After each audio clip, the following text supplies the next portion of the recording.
Hello YouTube. Today I'm going to be walking you guys through how to create this Hydrating Schisandra Mask. Schisandra is an adaptogenic herb that is typically taken orally but has many different benefits including skin. We're going to need lemon, honey, aloe vera, Schisandra berries, frankincense oil, bergamot oil, and Jamaican sorrel. So first I want to start by boiling some water and adding the sorrel and the Schisandra berries. You want to boil this and then cover and let it simmer. While that's simmering, we're going to move on and go ahead and cut our aloe vera. So for this, I like to just cut lengthways along where the little thornies are and then kind of slice it open and extract it. Depending on how big your aloe is, you may only need one. I have an at-home plant that's pretty tiny, so I did need two. So this is the first one I did, and then I went ahead and did another one. And it's pretty easy. Just be careful not to poke yourself or cut yourself. When I was extracting the jelly, I did go ahead and try to use a knife, which I figured out that it was easier to just go ahead and use my hands. So I did do that.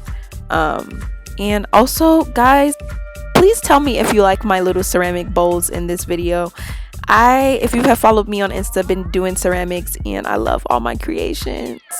But okay, so back to the action. We are going to just extract this jelly and make sure you extract everything because this jelly consistency is very important for the mask because everything else is super liquidy. So this is really going to be tacky so that the mask is not slipping off of our face while we apply it. Now we're going to come back and check on our pot. Everything looks ready, hot, and it smells so great. So now you're going to just carefully remove this and we want to strain this through so that none of the pieces get in.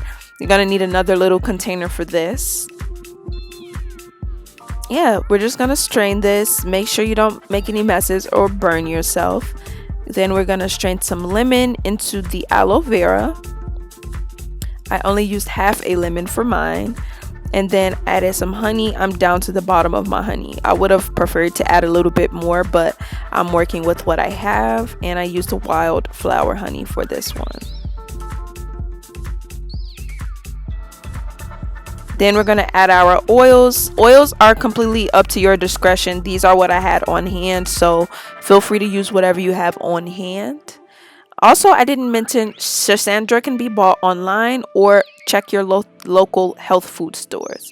And this step is optional. I did go ahead and add some yogurt, which I know is not plant-based, but I didn't add enough of the aloe, so it was a little too liquidy for me. So I wanted something that would thicken it up. And this did it pretty perfectly. I had no problems with it running too much. And it does actually harden. Like this mask is not one that stays soft and then you wipe it off. It will dry and then you can go ahead and get it off. It comes off really easily. So now I'm just going to speed through this and apply this. But now I can tell you guys Schisandra is really good for the liver. It supports liver function. And it has astringent qualities, so it's going to be really good for the skin. You can find so many benefits. I'm going to include a lot of them in the description box. But yeah, this is the mask. It's on my face and that's how you make it. And these are just a few snapshots of my skin after looking bomb. I hope you guys enjoyed and I will see you next time.